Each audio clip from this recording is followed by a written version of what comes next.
चाहते क्या हैं? सिर्फ मैं ही नहीं, सरदार पटेल भी यही चाहते हैं कि हो सके तो संविधान में आरक्षण की बात ही हटा दी जाए। मेरे रहते संविधान से आरक्षण नहीं हटने वाला, चाहे आप कितना भी जोर लगा लें मुंशी जी। पर कोई रास्ता तो हो सकता है ना? हां, एक रास्ता है। मैं ही हट जाता हूं संविधान की ड्राफ्टिंग कमेटी से। अरे फिर आप लोग जैसा चाहें वैसा संविधान बना लीजिएगा। सुनिए भीमराव, सुनिए तो। उस दिन से डॉक्टर अंबेडकर ने संविधान का मसौदा बनाने का काम बंद कर दिया और ये भी संदेशा भेज दिया कि वो ड्राफ्टिंग कमेटी से ही नहीं, लॉ मिनिस्टर के पद से भी इस्तीफा दे देंगे। ऐसे गुणी, मेहनती और जिम्मेदार इंसान के जाने की आशंका से खलबली मच जाना लाजमी था। अब एक ही रास्ता सामने था और एक ही संकटमोचक।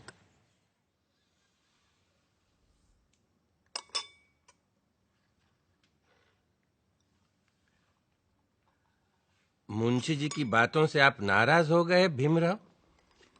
लेकिन वो तो आपकी बात लेकर आए थे मेरे पास, इसीलिए मैंने कहा कि मैं ही ड्राफ्टिंग कमेटी से हट जाता हूं।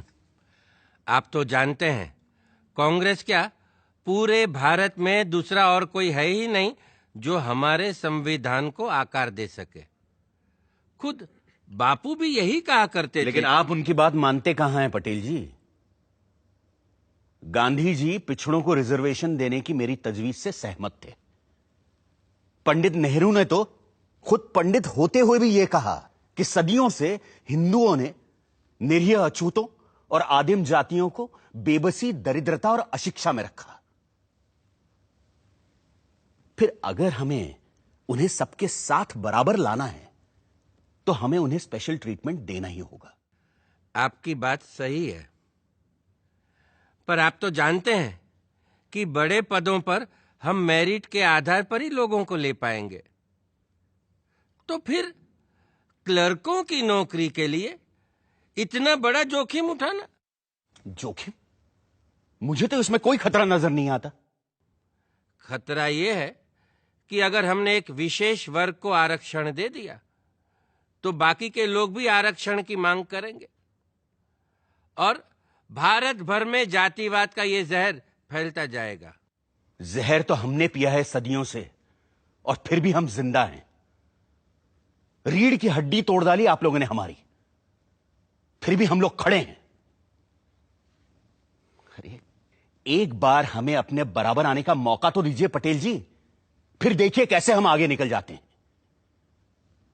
और यह काम बिना आरक्षण के नहीं होगा। अगर फिर भी मेरी बातें आपको जहरीली लग रही हैं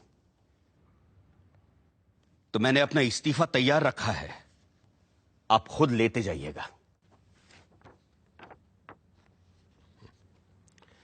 मैं बड़ा जिद्दी आदमी हूं अंबेडकर जी, लेकिन मूर्ख नहीं हूं, किसान हूं। देखकर ही बता सकता हूं कि कौन सा बीज कल मुझे अच्छी फसल देगा।